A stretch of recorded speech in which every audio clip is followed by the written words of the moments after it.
Hello guys, hope unanipata vizuri kabisa.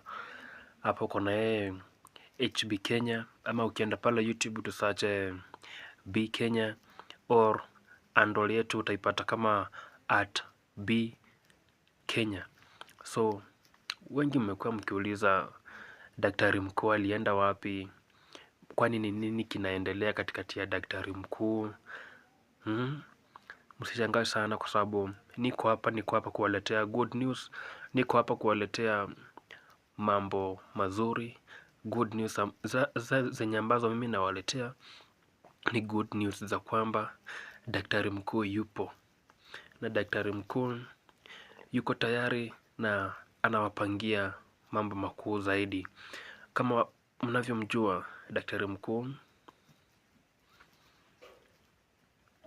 ni daktari mzuri sana na anapendwa na wengi. Anapenda kufanya kazi yake kwa utaratibu, bila haraka. Anapenda kufuata mpangilio fulani, mpangilio maalum, kwa sababu ndio maana niliwaambia katika ile video ya kwanza pale, kuwa na mpangilio wa kazi ni kitu cha muhimu sana.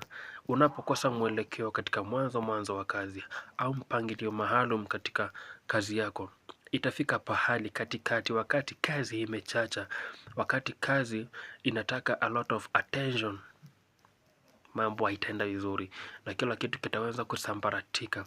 So na watayarisheni kwamba daktari mkuu niko na yeye, na kila kitu kinaenda kukaa sawa sawa. Kile ambacho mimi nitawaambia, fika kwa channel yangu hapa, subscribe, finya kengele, ili ukaweze kuwa unapata habari zangu moja kwa moja ninapoziachilia ama ninapoziweka katika mtandao. Nawaamini sana. Subscribe to my channel na let's share ifike kwa wale wengine wote ambao wanashangaa na kuwaza, wale ambao wanaliwaza, wanajikuna kichwa, wanajiuliza kwani daktari mkuu alitokomea wapi? Hajatokomea.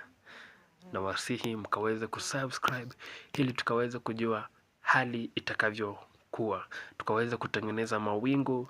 Najua kiangazi kimerudi, kiangazi kimewapiga kidogo kwa sababu daktari mkuu ameweza kupotea kweli pale kwenye mtandao, lakini mimi naweza kumrudisha na naweza kumwambia daktari mkuu, njoo, wanakuhitaji na wanakungoja. Umewapatia kiu zaidi ya kukupata wewe.